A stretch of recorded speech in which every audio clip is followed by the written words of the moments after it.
चांदपुर गांव में एक परिवार रहता था। परिवार बहुत संपन्न नहीं था। परिवार में पति पत्नी और उसका एक बेटा सोहन था।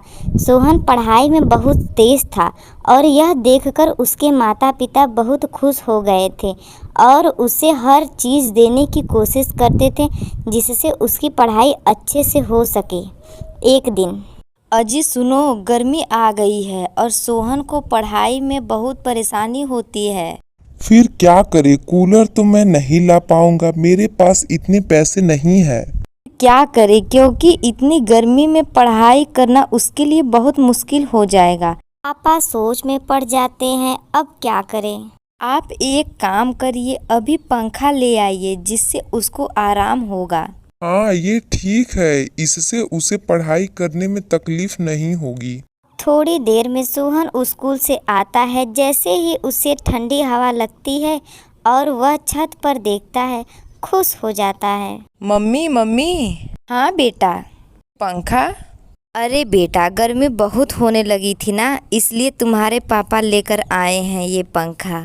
सोहन समझ जाता है कि ये पंखा उसके लिए लेकर आए हैं, लेकिन वह कुछ नहीं कह सकता और सोचता है, अब मुझे और मन से पढ़ाई करनी चाहिए जिससे मैं अपने माता पिता को बहुत अच्छे से रख सकूं।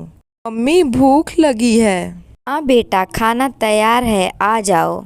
सोहन मम्मी पापा के साथ बैठकर खाना खाने लगता है और सोहन पढ़ने के लिए चला जाता है और उसको देखकर उसके मम्मी पापा बहुत खुश होते हैं। ये पंखा तो बहुत महंगा होगा, है ना जी?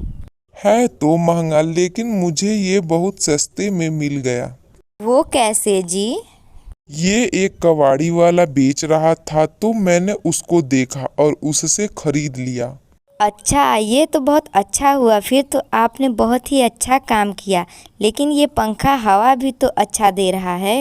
हाँ, ये बात तो है, पंखा हवा तो बहुत अच्छा दे रहा है।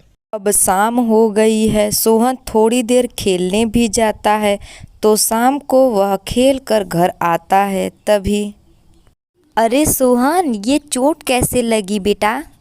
अरे मम्मी, थोड़ी सी चोट है, खेलते खेलते गिर गया था तो ये चोट लग गई।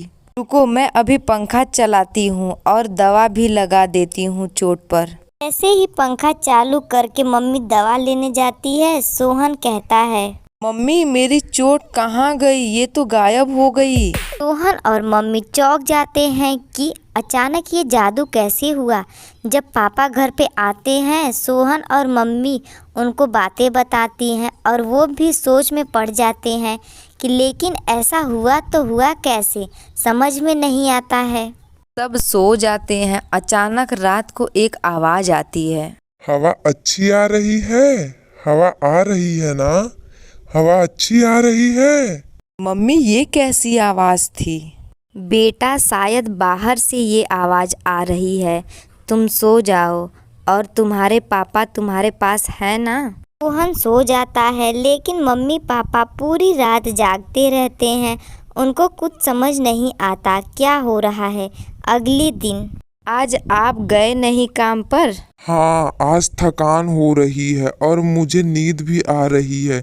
कल रात को नींद पूरी नहीं हुई थी ना। जैसे ही पापा सोते हैं, उनके कानों में फिर से वही आवाज़ आती है। हवा आ रही है ना। पापा चौंक कर उठ जाते हैं। सुनो, तुमको आवाज आई क्या? नहीं जी, मुझे तो कोई आवाज़ नहीं आई। लेकिन जैसे ही मम्मी की नज़र पंखे पर पड़ती है तो मम्मी बहुत तेजी से चिल्लाती है, अरे वो देखिए। पापा जैसे ही पंखे पर देखते हैं वो डर जाते हैं क्योंकि पंखे पर एक चुड़ैल बैठी होती है। तुम कौन हो? हवा आ रही है ना।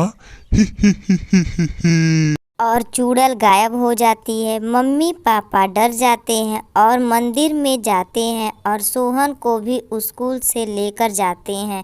मंदिर में जाकर पंडित जी को सारी बातें बताते हैं। चलिए, मैं एक बार आपके घर पर जाकर देखता हूँ। पंडित सोहन के घर आते हैं, सब देखते हैं। और क्या हुआ पंडित जी?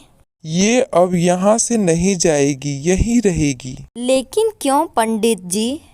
कई सालों पहले यह इसका घर था और इसके पति ने पंखे की हवा न आने पर गुस्से से अपनी पत्नी को इसी पंखे से लटका कर मार दिया था और अब वह चूड़ैल बन गई है, लेकिन ये तुम सबको नुकसान नहीं पहुंचाएगी।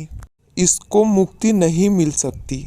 100 साल बाद ही इसे मुक्ति मिलेगी। आप चिंता न करें, ये आपको कोई नुकसान नहीं देगी। पंडित जी चले जाते हैं और सोहन, मम्मी और पापा घर के अंदर आते हैं। तुम लोग घबराओ मत और डरो मत, मैं तुम सबको हवा दूंगी, बिल्कुल गर्मी नहीं लगने दूंगी।